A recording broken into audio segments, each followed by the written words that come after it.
Alright, we just picked up some groceries, and we gotta take them back to Mom. Our friend Philium is up to no good, and we gotta figure out if our mom is gonna be, asleep early, so we can go get up to some shenanigans. But guys, listen, if you're gonna sneak out, and you need to pull a fast one on your mom, please, for all that is holy, do not be this f***ing obvious. Say, Mom. Did you say something, sweetie? You're kinda busy tomorrow, huh? Well, now that you mention it, I do have to practice for my concert in the morning. Oh, yeah? So, you'll be in bed kinda early, huh? Yes, I suppose I will. Oh, you will, huh? Just look at his little smug face. He thinks he's won. You're not gonna be paying attention to me, right, Mom? Huh? Huh?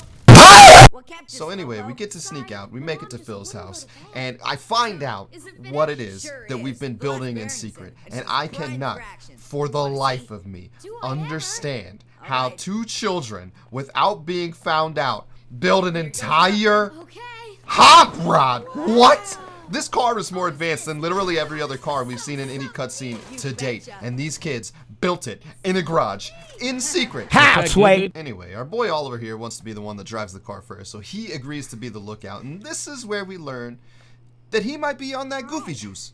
Because, he starts seeing little girls that aren't actually there. So, we got this little ghost girl. She comes up. She's like, Oliver, don't do it. It's a hot rod. You're a child. You can't be flying down the streets at 60 miles an hour. You're gonna die, kid. And Oliver's like, yo, whatever. Don't worry about it. Phil comes to check because Oliver's taking way too long. And Ollie's like, yo, it's this little girl over here with the green hair. She's right over here. Look. Gone. See? Oliver. Goofy juice. Be crazy. And so now we get our first look at this crazy witch galaxy chick sitting here looking at her magic ball. She has a pet bird. And can we just take a break for a second? Why is it that so many evildoers have a bird as their sidekick? I don't quite understand that. Why not have like a lion, or like a bear, or like some sort of hybrid between the two, like a bear lion? I don't know. That's just me. That's all I'm saying. So anyway, they're plotting to destroy the world. Oliver is apparently going to throw a wrench into all of this. And so she's like, no, we can't let this kid Ollie do this. I'm going to ask my crazy bird about it. He does something to the car. And, well, we're going to find out what that is soon enough. All right, so now is when things get really interesting. So Oliver's mom is laying in bed, and she has this, mother's intuition. And she's like, oh, snap! I gotta go rescue my kid. I don't even know where he is right now. She searches the house, finds out he's not there. Hey, surprise, surprise. Maybe she should have picked up on those signals earlier instead of, 10 hours later. But hindsight, I guess. So anyway, Oliver gets in the car. He starts flying down this dirt road. And then, of course, this car, it was the evil bird that did this most likely. But, of course, it could have been Phil's shoddy workmanship because two children built this car in a garage. There's no way it's up to today's safety standards. Anyway, wheel pops off. Oliver crashes into the water. Phil, this terrible friend that he is, tries to go save Oliver, trips over, I don't know, a blade of grass, and then just lays there instead of, doing everything he can to save his so-called friend. Anyway, luckily, thanks to Mother's intuition, she comes to save Oliver, gets him out of the water, makes sure that he's alive. People start gathering around. Well, turns out, guess what? Mommy has a weak heart. All of this excitement apparently is enough to make this woman have a heart attack just straight up and, like Padme, die of a broken heart, I guess. She just couldn't pull through for her child. She saves his life, and then she's like, I can't, my heart, and she croaks. So now she's dead. No. No! Don't leave me. You can't. Mom! Mommy! Don't leave me! Mom! Alright, so that was all actually very sad. That was a very, very sad scene, and it hit me a little bit harder than I expected it to. That was crazy. I didn't expect the mother to just die like that, but she did. She's gone now, and of course the evil witch is like, whatever. Why would you sacrifice yourself for a child? But anyway, she did. She sacrificed her own life. The child lives, so now they still have a little bit of a problem. Anyway, cut back to our little boy Oliver, who is in his room. He's sad, he's mourning. He picks up this little stuffed animal thing that his mother apparently made for him, you know, as a friend, a little childhood friend, and he cries on it because he's very sad at the death of his mother, right? Understandably. Well, this lifts the curse on what is one of now my very favorite characters to ever be introduced in a video game, Drippy. This character is hilarious. He is very blunt, and you know, he basically tells Oliver, "Nut up, kid. Get over it. Your mommy's dead. Who cares about it? It's time to come save my world."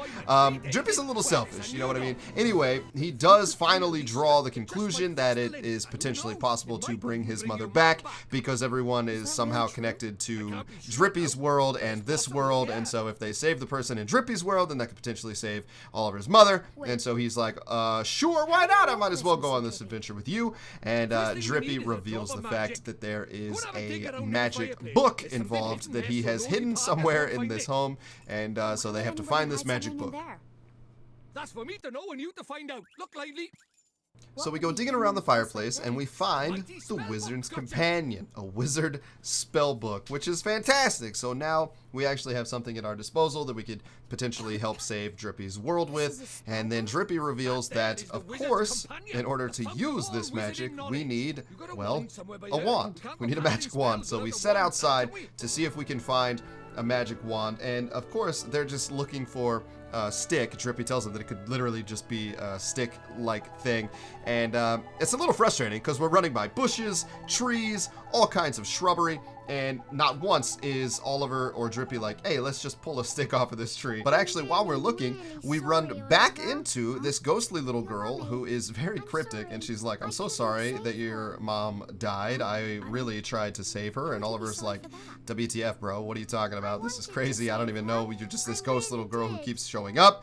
And she disappears again, but in her place, wouldn't you know it, we finally get ourselves a magic wand, and it's time for us to try out our very first magic spell. It's a wand. So now we're really getting into the meat and potatoes of this game. We get this pretty baller animation of Oliver performing his very first magic spell. So he whips out the Wizard Companion. He's got the wand in hand, and this is basically the gateway spell. Drippy's going nuts because he's all hyped up. He's ready to get back to his world. Oliver, apparently a very astute to the magical world. You're a wizard, Oliver, because he just whips out his wand and starts throwing magic everywhere. And wouldn't you know it, he gets it on the very first try. Swish and flick. And good bonus here, normal people actually can't see magic. For whatever reason, Oliver can, because, you know, he's the pure-hearted or whatever excuse this game has. But dogs, as we all know, are also pure-hearted. So the dog can see this magic, and he's all like, yo, what's going on? And his owner's like, nah, stop. And so she pulls him away. But Drippy's excited. We're ready to go. He's still calling me, or Oliver, a crybaby, which is, you know, crazy because Mama just died. But it's okay. We'll get over it. We're tough. So we start walking through the portal. We're going to get teleported into Drippy's world. And this is where everything really starts to take a shift. This world is obviously very different. It's open.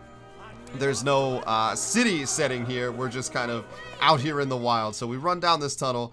Bippity boppity boop. We're in the new world. And we finally get our first taste of combat. So, you know, it's just a little tutorial combat against this little rough thing. And so we fight him, and never fear. We take him out, and then we're ready to continue on our journey. Drippy gives us a little bit of a further explanation of what's going on in his world. There's all kinds of evil going on. There is the stealing of hearts. There's the darkness. There's this thing called Kingdom Hearts. No, I'm just kidding. There's no Kingdom Hearts in this game. But there is darkness, there is evil, and Oliver, the pure-hearted, with the wand, with the magic, is the one that is expected to save this world, and Drippy lets us know. And that, ladies and gentlemen, is pretty much the opening sequence to this game. This was about an hour's worth of gameplay that I so graciously shredded down into right around the 10-minute mark, and, you know, I obviously cut out a bunch of the cutscenes and stuff like that, but I highly recommend this game. Like I said, I've played it for an hour, got a little bit of a taste of the combat. The story is phenomenal. The graphics are amazing. Everything looks great. So if you have any interest in this at all, I hope you do definitely give it a chance, because I am definitely going to play through this, and I'm really excited about it. I was not at first. I knew about the game, but it wasn't necessarily something that was going to be on my radar, but now it is 100% sold on me. I'm very excited for this game. So I hope that you guys enjoyed this video, and I hope that you give this game a chance as well. Check it out. It is definitely up my alley, and I think it will be up yours. So thank you so much for hanging out with me here for this brief little video. I hope you have a good rest of your day, and I will talk to you in the next one. Later.